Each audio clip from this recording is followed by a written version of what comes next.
मंगलवार को अंतर्राष्ट्रीय मातृभाषा दिवस के मौके पर बीसीसीएल के कम्युनिटी हॉल में कवि सम्मेलन का आयोजन किया गया। इस समारोह में मुख्य अतिथि के तौर पर बीसीसीएल सीएमडी श्री समीरन दत्ता और डायरेक्टर टेक्निकल श्री संजय सिंह शामिल हुए। इस मौके पर बीसीसीएल की गृह पत्रिका कोयला भारती के अंक 38 को रिलीज किया गया।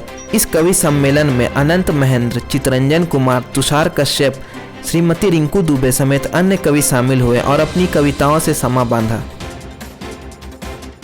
अब मैं आवाज़ देता हूँ श्री समीरन दत्ता साहब को, जो कि कंपनी के अध्यक्ष और निर्देशक महोदय हैं। और महोदय हाल ही में विश्व हिंदी सम्मेलन फिजी से होके आए हैं और दुनिया का हिंदी का सबसे बड़ा आयोजन है। मैं महोदय से अनुरोध करूँगा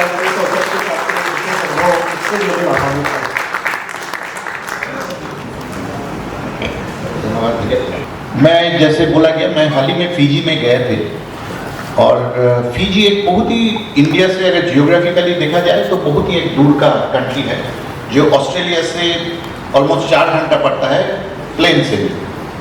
सो ऑस्ट्रेलिया से भी ऑलमोस्ट 3,000 किलोमीटर दूर है, 4,000 किलोमीटर।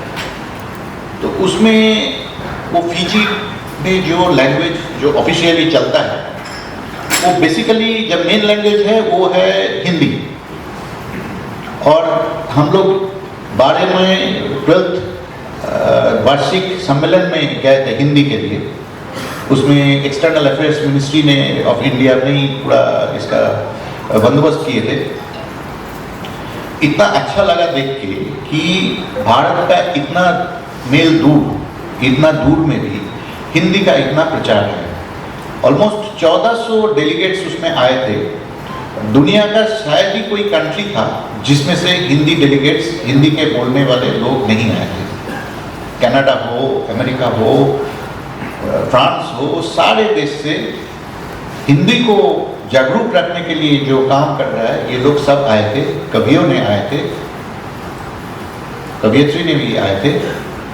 तो ये देख के बहुत अच्छा लगा कि इतना दूर देश में भी अगर मातृभाषा का या रूट का इतना चर्चा हो रहा है, तो हम लोग क्यों पीछे रहेंगे।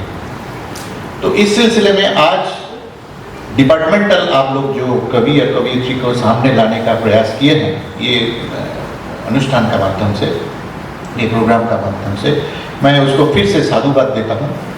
लेकिन सुरक्षा देते हुए उत्पादन कीजिएगा कि सुरक्षा पे ध्यान देके करिहा उत्पादनमा। हमार भैया जी तो पे देशवा के सनमा, हमार भैया जी तो पे देश के गुमनमा। अगर सब कुछ मिल जाएगा जिंदगी में, कहते हैं कि अगर सब कुछ मिल जाएगा जिंदगी में तो तमन्ना किसकी करोगे। कुछ अधूरी ख्वाहिशें तो जिंदगी जीने का मजा देती है। वाकई में संवेदना अगर नहीं होती तो हम यहाँ नहीं होते। प्रेम क्या है वार दूं मैं तुझ पे अपनी जान भारती। प्रेम क्या है वार दूं मैं तुझ पे अपनी जान भारती। है यही संकल्प झुकने दूं न तेरी शान भारती। लक्ष्मीबाई बन सकूं हो काश ये आगाज भारती। लक्ष्मीबाई बन सकूं हो काश ये आगाज भारती। सर कटाकर दे दूं मैं भी एक नई बलिदान भारती। है तमन्ना देश की खातिर तजू मैं प्राण भारती। है तमन्ना देश की खातिर तजू मैं प्राण भारती। हो तिरंगे में ही लिपटी तन मेरा निष्प्राण भारती। हो तिरंगे में ही तन मेरा निष्प्राण भारती। कोयले के बारे में कुछ पंक्तियां मैंने लिखी हैं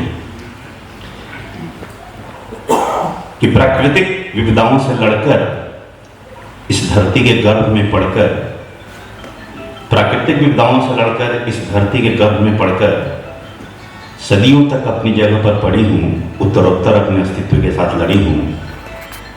खनिकों की मेहनत से धरती से निकलती हूँ, जगह जगह उछलती हूँ, मचलती हूँ, तब जाकर बॉयलर और धमन भट्टियों में जलती हूँ। मेरे कदरदान मुझे अपने जीवन का आधार मानते हैं और सभी लोग मुझे कोयला के नाम से जानते हैं। क्या बात है। मैं निवेदित करना चाहता हूँ कि यूँ तो मैं एक अलग विधा का कवि रहा, मगर चितरंजन सर को सुनने के बाद और दीदी को सुनने के बाद एक कॉलेज की छोटी सी घटना याद आ गई। मेरी नहीं, आनंद भैया की।